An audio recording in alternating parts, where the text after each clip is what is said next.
Good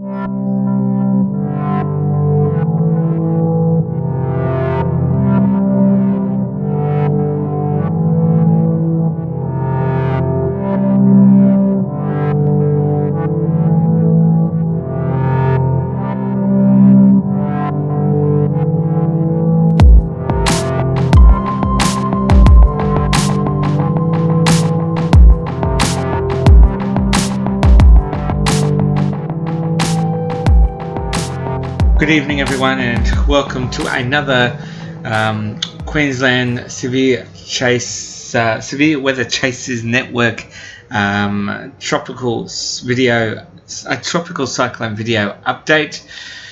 Today being the Sunday, the 2nd of December 2018. My name is Nathan Donnelly, and tonight we're talking about Tropical Cyclone Owen. So, as you can see here on the Bureau of Meteorology's forecast track map for this system, that Owen has developed at 4 p.m. this afternoon off the coastline of Cooktown, and it seems to not really have any particular direction that it's going, or it's not moving very quickly in a particular direction. But it is adopting this south to possibly southeast direction, and by 4 a.m. tomorrow morning expected to be a Category 2 system, and then at 4 p.m. on 4 p.m. tomorrow, the 3rd of December, is meant to be off the coastline between Cooktown and Cairns as a Category 2 system. And then it starts directing this westerly or southwesterly direction back in towards the coastline of Queensland.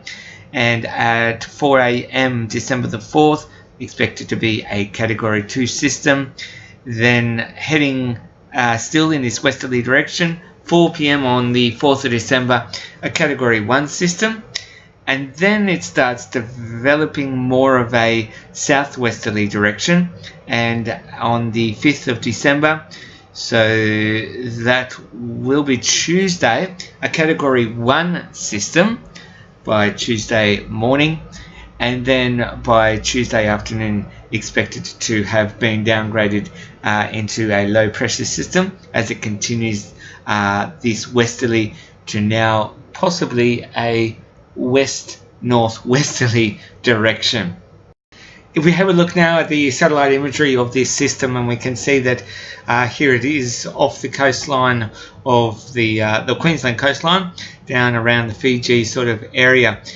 Now, what we can also see with this system is that whilst it's got some good dark red colouring in it, it doesn't have the distinct black little bits in it as well. Now, if it did, that would show us that this system is ramping up to be quite a strong system. But as it is at the moment, it's not showing signs of being incredibly strong at this stage. So until we start seeing little bits of black within this system, we can say that this system is not as it's not as strong as what you would expect for a tropical cyclone. So definitely still just a Category 1 system, but as we saw in the Bureau's forecast track map, is expected to develop further overnight and into tomorrow morning.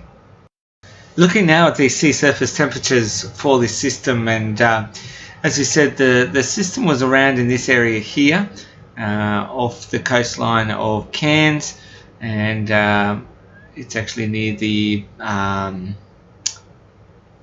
anyway, it's up here in the northeastern section of the Coral Sea, or northeast section. Anywho, it's in this orangey coloured sea surface temperature. Now, this orangey coloured is representing that the sea surface temperatures is around that 30-degree mark.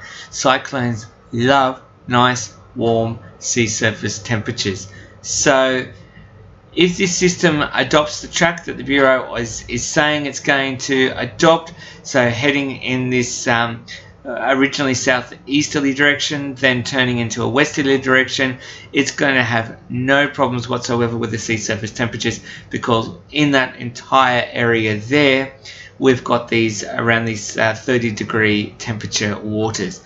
Beautiful for further cyclone development. So now looking at the humidity around this system, because as we know that humidity and cyclones go hand in hand. Cyclones really needing a lot of humidity in order to keep going, as dry air tends to kill the system. We can see that the system at the moment is right here in this area, and it is saturated with moist air, about 80% at the moment of moist air in this system. And to its south, we can see we've still got that blue colouring representing between 80 to 100% humidity. To its north, we've got this tropical moist air coming in, so there's no problems there. To its east also, no problems at all. To its west, well, it's not until it gets onto the actual coastline of Queensland where it starts interacting a little bit drier air, but the Bureau of Meteorology at the moment is saying that that is not going to happen. So this system's going to remain out at sea off the Queensland coastline. But all around at this moment for this system is lots of moist, humid air. Okay, so let's have a look now at a few of the track maps that have been put out by the models at the moment. We saw what the Bureau's was. This is now the GEFS track, and we can see that the models for this, the model run for this, sees that the system is adopting that southeasterly track, as the Bureau did suggest, then heading back towards the west, towards the Queensland coastline. But then it seems to do a bit of a wobble, as you might say, but by this time it has been downgraded into a low pressure system. It seems to go back towards the southeast and then back towards the southwest. So if it continues to adopt that sort of track, what we may see here on the Queensland coastline is we may see some showers from the remnants of the system. But as we can see, we've also got models, a few of them saying it's going to come right over here towards the west, but by the time it does, has transformed back into just a low pressure system.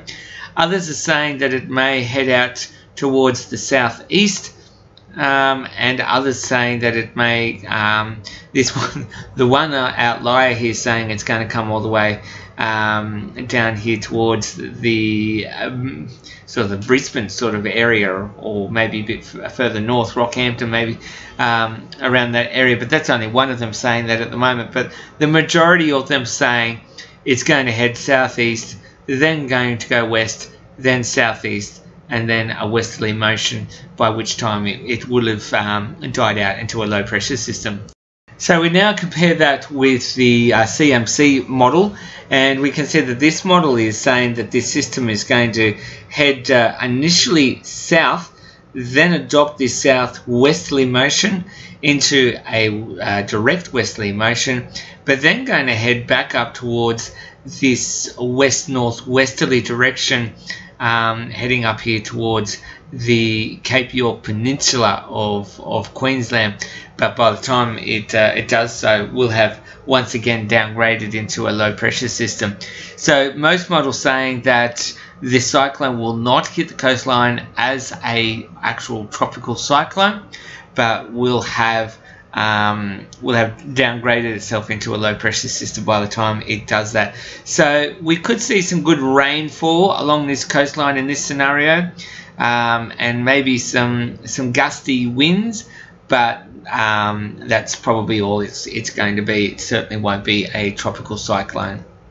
So now let's have a look at the European model, and as we can see, the system looking pretty weak at the moment out there in the Coral Sea. Doesn't really look like much to look at all. If we head now into Monday morning, and we see that the system is adopting that southeasterly motion. As it does, it's developing these winds here to its eastern side and a bit to the western side, but most definitely in the eastern quadrant of the system is where the winds are picking up. We now head into Monday afternoon, and we see that it does this turn back towards the coastline of Queensland. So now in this southwesterly direction, as it continues down the coast. As it does so, we can see that the winds are now sort of wrapping themselves around the eastern and southern quadrant of this system. Then we look through into Tuesday morning, and as we do, we see that the system, it's not really moving very quickly at all. It's still adopting that southwesterly or south-southwesterly direction, but it seems to have died off as well. Those winds certainly not as strong as what they were on the Monday. So by Tuesday, really starting to weaken itself out. Tuesday afternoon, and we can see that the system kind of sort of just loses a whole lot of structure, a whole lot of purpose, you might say, and is now definitely either a very deep low pressure system or possibly a category 1, but only very, very marginal at this stage. If we then go through to Wednesday morning, and according to the European model, it's got this more of an oval shape for an eye, which means that the system really has lost its structure and would no longer at that stage be classed as a tropical cyclone, would definitely be a low pressure system by Wednesday morning. And as we can see, it's way off the coastline of Queensland. So as we said before, not expected to pose any threat whatsoever to the Queensland coastline. So now let's compare it with the GFS model, and we can see that at 10 p.m. this evening, the GFS have it here in the Coral Sea, just off the coastline here of Papua New Guinea and off the coastline of Queensland.